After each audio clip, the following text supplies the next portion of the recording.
my guest today is a revolutionary. I've been a fan of her YouTube page for over 3 months, just sending links to my friends on our WhatsApp group. Who is this woman? Who knows this woman? Where is this woman? Is she in Nigeria?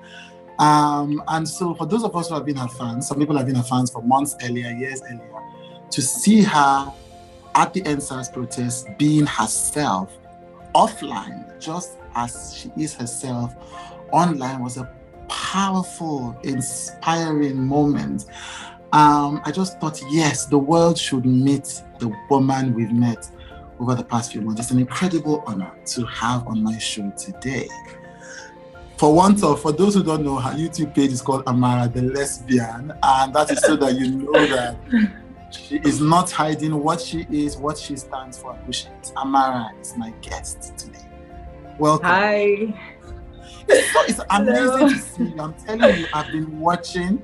I'll take a screenshot and send you. I've been watching your YouTube page for months. I stumbled on it 3 months ago, just like, who is this woman? Do you say she's in Abuja? How is she in Abuja? Is she not afraid?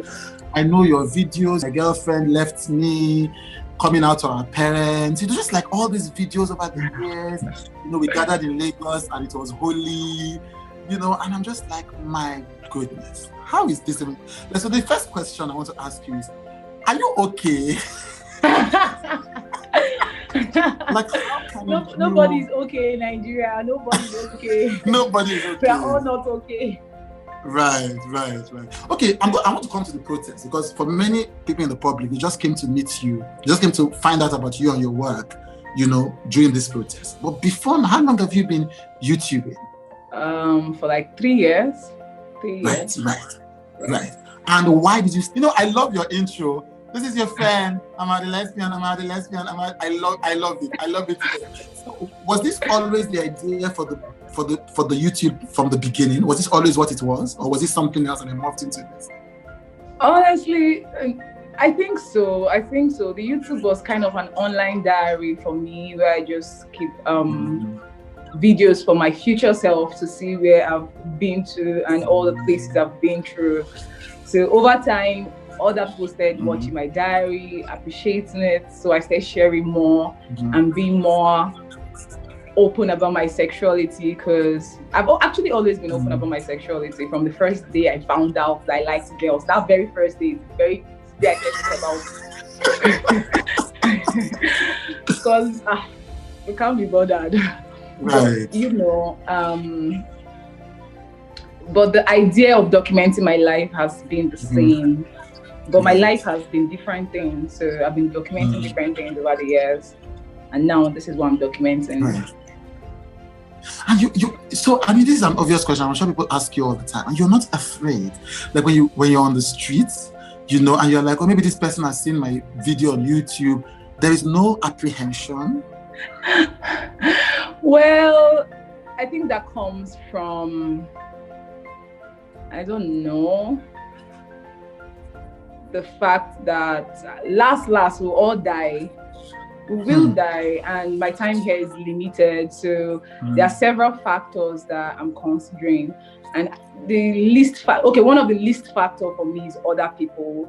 There are different things that come for other people. There's my life, there's my time here, there's the fact that I'm going to die, and I'm also going to get old. So this body I have now will not have this energy all the time. Time is running, time and money.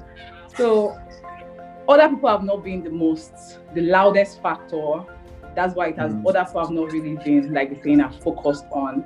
But am I scared? Yeah, there are days where I'm scared. There are days when I'm worried. There are days when I'm paranoid. But like I said, there are other factors involved, and I'm still going to die. I'm still going to. I have to live before I die. The plan is just to live before I die. Yeah. So there's.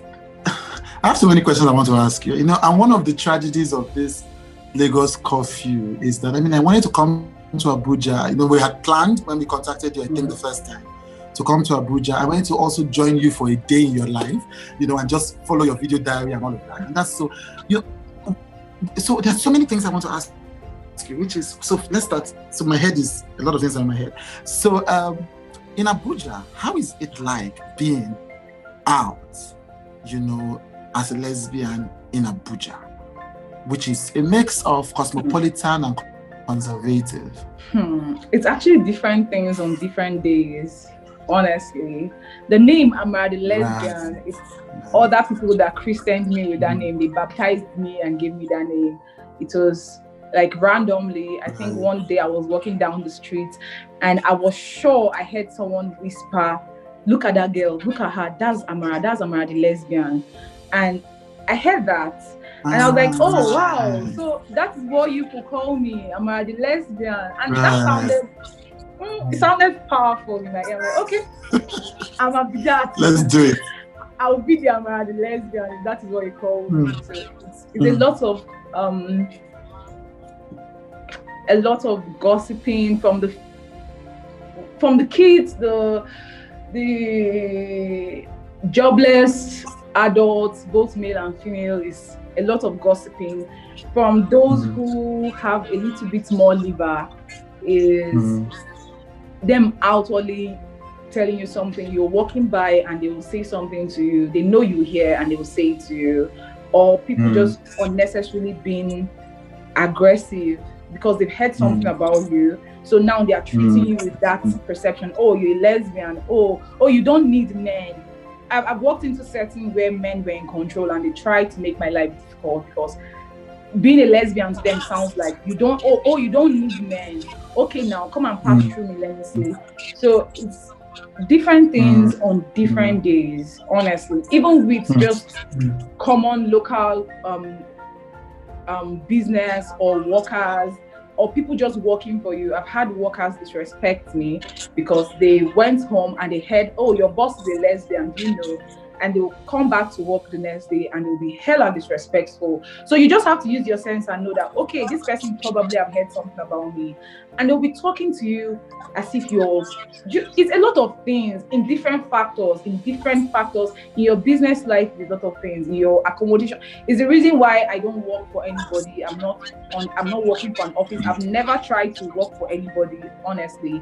Every time I start a business, I make sure it's something I can control, something I'm like in charge of, because I don't want you waking up one morning and hearing, "Oh, your worker is a lesbian," and then you come to work the next day and you tell me to leave. Or even accommodation. When I knew I needed a place to stay, I knew I had to build that place from ground up. I had to buy my girlfriend and I, we went to look for the land ourselves. We bought the land. Wow. We put the four foundation and built up the place we stay right now, because we were so paranoid.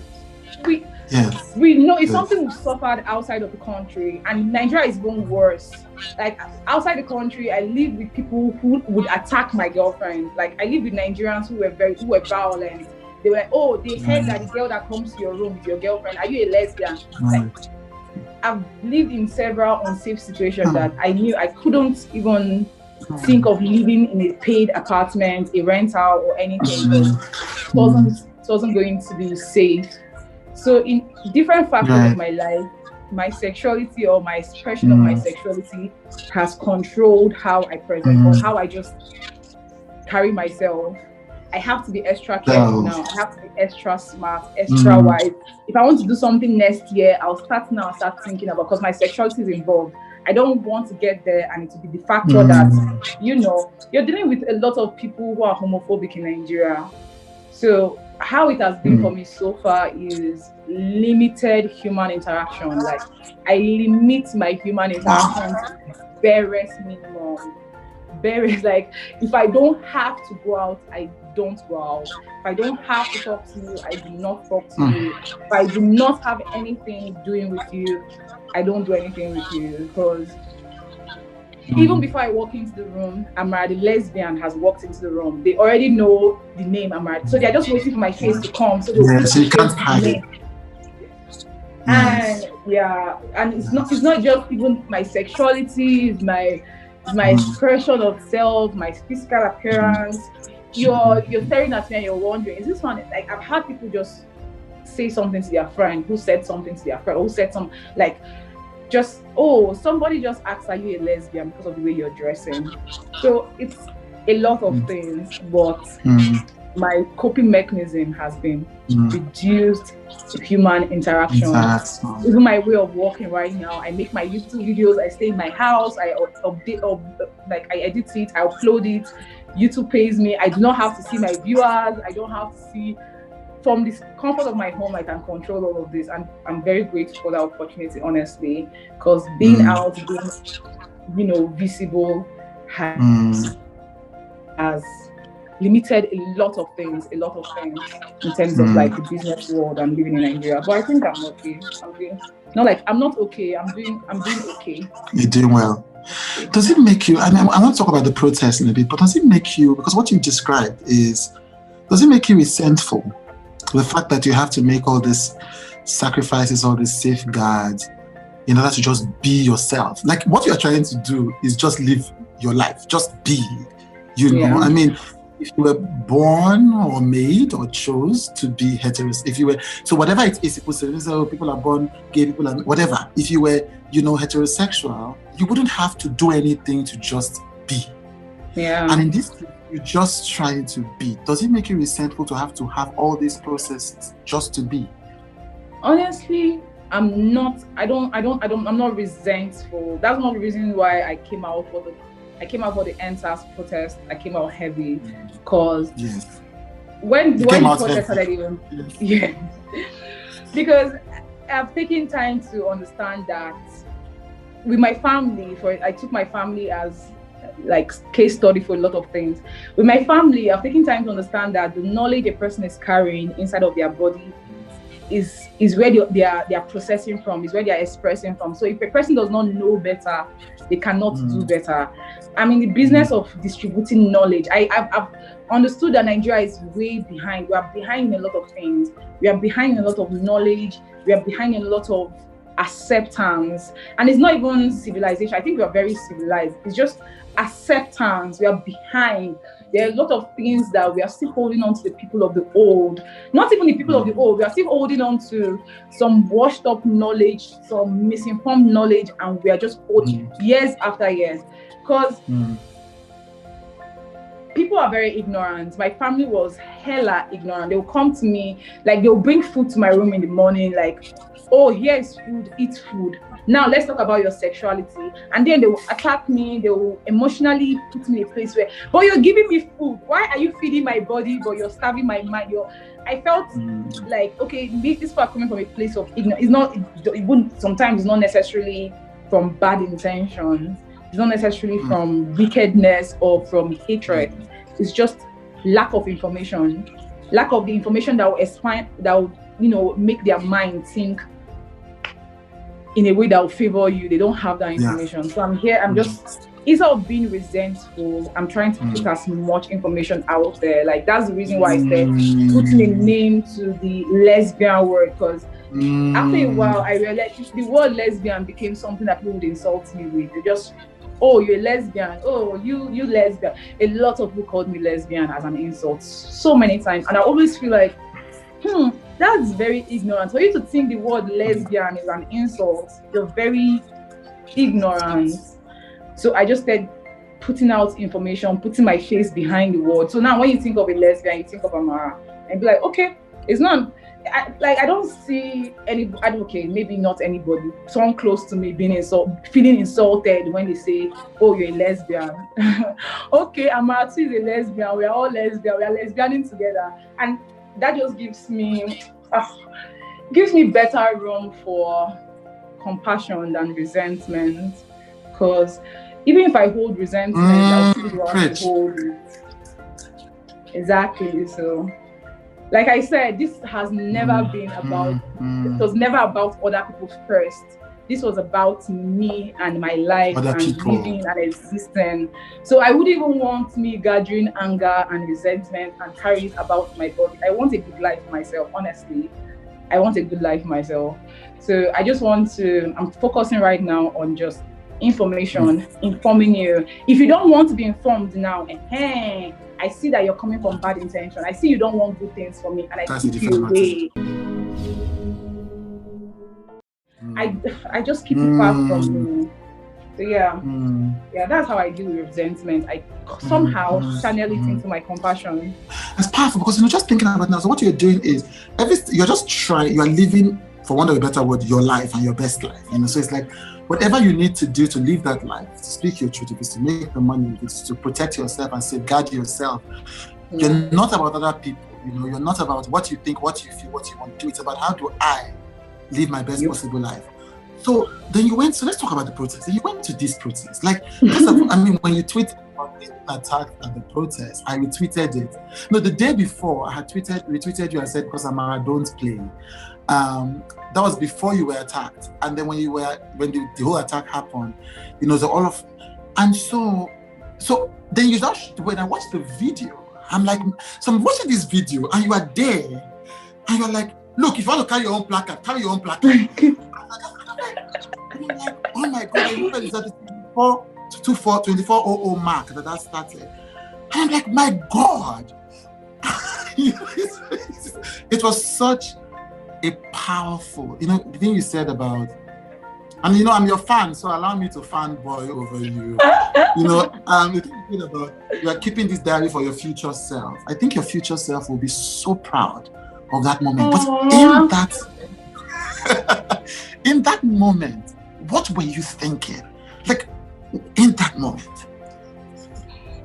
Honestly, at first, when everything started, I wasn't even thinking. I was just, okay, queer lives matter. Let's just queer lives matter. And I had planned to leave the camera on to capture everything. And then when people started shouting, and I heard one guy just start threatening, he was just shouting, "You are not hearing now. You are not. They beg now. Not they hear." He was threatening. Then he turns to me and looks at my camera, and he was like, "No capture me, no capture me, no put me for camera."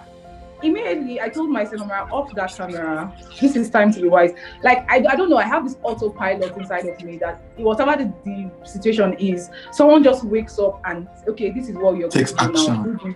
Do this, do that. Keep quiet. Stay close to your girlfriend. Okay. Then my girlfriend was trying to reply. We were both at first we were both trying to reply. You say one thing, we'll say, "See, don't just leave me alone. Queer lives matter." But when everything got really heated, I went into autopilot. I kept quiet. I held my girlfriend. She was talking one time. I was holding her. I was trying to get her to keep quiet also. Just keep quiet. Let this play out. Let's just leave here. Because first of all, someone was threatening my camera. Another person was threatening my phone also, because I was also using my phone to record. And that guy was threatening my phone. "I will break your phone on." And I was like, "See, I don't have money to replace these things. First of all, keep these things, hide them. I cannot replace them. And I do not want to be beaten. I've taken a lot of physical beating in this life that I know for a special. Like, I don't want to be beaten any. Like, if I can avoid being beaten up, I'll avoid it. I don't want to be beaten. Hey God, physical pain is hard. I don't like it. And I've watched my girlfriend be sick before. Be sick to the point of, I was scared that she was going to die. So I don't want someone else to beat her or physically put her in harm's way. So in that moment, I started counting my priorities. Okay, my girlfriend. Okay, my health. Okay, my camera, my phone. And that's what I was doing throughout. Till this Nathan guy came. He got other guys too came around. They created a shield around us and they calmed the crowd and all of that. Till all of that went quiet. All I was thinking was I was counting my priorities. Okay, keep quiet, don't reply, don't do this, don't aggravate the crowd, don't do that. I was honestly just trying my best to be wise in that moment. But before then, I was queer lives matter. I didn't mind, I didn't bother. Yeah. You've said a lot of powerful things in this, you've said so many powerful things in 3 minutes. So first is, you just said it casually, like, oh, I'm tired, I'm tired of being beaten. I'm like, you're talking about sleep. I know, I swear to God. I know. That is why I told you at the beginning of this thing that no Nigerian is fine. We talk about traumatic things so casually. We think we are possessed. Yes. None of us we are fine. All fine. The second thing is that thing you said about when you've been in an oppressive system for so long, there's an inner you that protects you. So that part that just enters instinctive. Protect your camera, protect your phone. These are source of income. these guys are not worth it. Yes. You know? Yes. Right. And then you came back the next day for the protest. No, I didn't actually come the next day. The next day, Instablog Nigeria, I think Sunday Ed North and Linda Ikeji had carried the news, and my phone was bombarding. On my Twitter, I got some threats on Twitter, like people who were in Abuja, Abuja protesters were like, "Oh, I just saw the news. We did not attack you, but when you come again, we'll attack you." Like you said, some people were, okay, one guy came for me. I was like, when next I'm going to come and I'm going to look for you to beat you up. And I was like, oh, okay. I see that people who are not even interested in the protest in the first place, because they saw the post that was going around, they decided they were going to come to the protest grounds to look for me. And just for this. My chief told me not to go anywhere that day, and I went nowhere. Nowhere. So it was the day after that I was like, okay, let's go and do this again. But before then, I'd reached out, I'd called other queers in Abuja. I told them, see, you guys, this is now time for everybody to come out. I put it on my Twitter, and I was calling out other queers who were out and would want to protest. I was like, okay, this is time. If you're out and you know you can be out, this is time to come out. And that day, that particular day, a lot of queers came out. I was not alone. My girlfriend and I were not alone that particular day. We felt so great. I felt so great, honestly, because queers came out. Yes. Isn't it weird that this moment, because SARS obviously disproportionately, attacked queer people, or still do, because of their. They would attack men for being effeminate, in quote. They would attack women for not being feminine enough. They would ask for your phone and ask you, why are you telling a man baby, why are you telling a man darling, why are you telling a woman this? So, so incidentally, I thought it was what was powerful about the moment was that this moment that was supposed to be oppressive for queer people turned out to have so many positives for queer people. There was the Queer Nigerian Lives Matter hashtag that trended for days. There was the safe house. I know that Tears has been trying to raise money for a safe house for weeks. And my friends have been asking for money. I donated to that. Others. So it has been difficult to raise money. But some other people who were trying, some individuals who were trying to raise money. I know that I forget her name. They raised like 3-point-something million for the safe house.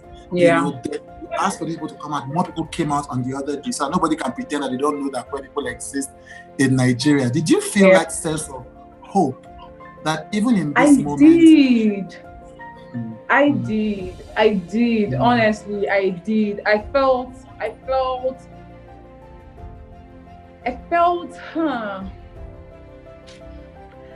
good, honestly. I won't lie. I felt so good. In my last video that I just uploaded, like there's this part of the video that I could have cut that off, because normally my factors for checking the footage I put in a video is if it's stable, if it's not shaky. But that particular part of the video was hella shaky. But why I left it there was because of how excited I was when I saw other queers. I kept on shouting, yes, my God, yes. Even though the camera was shaking, I still put that footage there because it meant so much to me that queers came out. It meant, because a lot of people reach out to me, honestly, every day saying, oh my God, thank you for speaking out for those that cannot speak up for themselves. Oh my God, we are with you. Oh my God, this. Just people telling me, I'm with you, we are with you, we are behind you. We might not be there, but just know that people are behind you. So seeing something go south that could physically have been very bad for me, and those people who say we are behind you, actually kept their one. Not everybody, because not everybody can be out, or not everybody can be here and doing it, but people actually did come out. It didn't feel like a bunch of people were sending me out to go and be slaughtered. Before, honestly, I used to feel like a scapegoat. I used to say it, I'll tell my friends, I was like, this would just need a scapegoat that they will go and kill. So, they keep telling me to go, don't worry, they're following you. Yes, nobody's behind. This period showed me so much that people were behind me. People, it didn't make any sense. There was this morning, I think the morning after that particular incident, I was so paranoid. that particular night, I couldn't even sleep proper because I kept on waking up to check the doors, the windows, this. I was so paranoid about staying in the house. And the next morning, someone sent 50K to my account and was like, please go take care of yourself. And I remember my girlfriend and I, we left the house that day, we went to a hotel because we weren't feeling safe. But now we had boys to go to the hotel and go and be with security and all of that. So just having people come out, and if you can't be there physically, you send message or you send money or something, meant so much. I cannot lie, it meant so much. It meant so much. So much. So yeah, I felt really hopeful. I did feel hopeful. Yeah, I thought it was a very beautiful moment. Why are you in Nigeria? Why am I in Nigeria? Yes. I mean, it's one of those dumb questions, but it's better to hear it from your mouth. Like, why are you in Nigeria? Why are you fighting for a country that doesn't even care enough to defend your humanity on a legislative level? I don't even think I'm fighting for Nigeria, honestly. I honestly believe that, and I know I sound a tad bit cocky when I say this, but I do believe that somebody or some group of somebodies prayed for me. Because the reason, I don't know why I'm in Nigeria. I don't know why I leave Nigeria, but I still come back. Because I left and I was unhappy. I wear clothes. Every day I'll tell her I'm unhappy here. Something about Nigeria is calling me. And she'll tell me what? I'll say I don't know. Go and walk around. I want to go and walk around barefooted on the land. I want to go and be under the rain. I want to go and eat mango. I'll be calling not useless things. I'll be calling tiny things. And I would just insist that this is the reason why I want to go to Nigeria.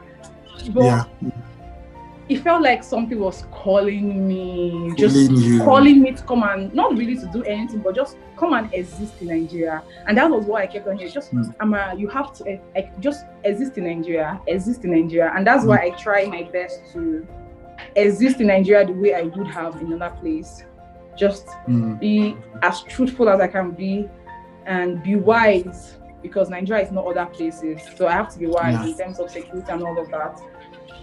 But I don't know why I'm existing in Nigeria right now, but I just know something in my spirit needs me to be here, to be existing here, to be showing other people that it might not be easy, but it can be done. Someone from Nigeria is a lesbian. Someone from, like, do you understand? There's a way they've carried Nigeria so much that you think things don't come out of Nigeria, that we are so in the bush, that there are no. Do you know, I used to think that I used to think that I was the only lesbian in Nigeria. I think last 2 years, I thought I was the only lesbian in Nigeria. Like, I used to be so sad. Like, why? If you know I was going to be a lesbian, why send me to Nigeria? I thought I was the only weird person, only this, only that. Then I met a couple. I think 2 months ago, and they were saying the same thing, how they felt so alone and they wanted to kill themselves together because they thought they were the only ones, and they had talked about how they would both commit suicide together and leave. And I was just like, oh, okay, so we all are just feeling alone here. We just need one person telling us that. Yeah. So, before it was Amara the lesbian alone, that was only Nigerian YouTuber. Now there's the Kachis. Tomorrow there will be somebody else. That is what I want, for this to be so normal that we forget there was a time that, they used to say, gay people don't used to talk. Now, if you ask a person, if you ask a person out, you'll be asking them out, you'll be checking first of all, are they straight?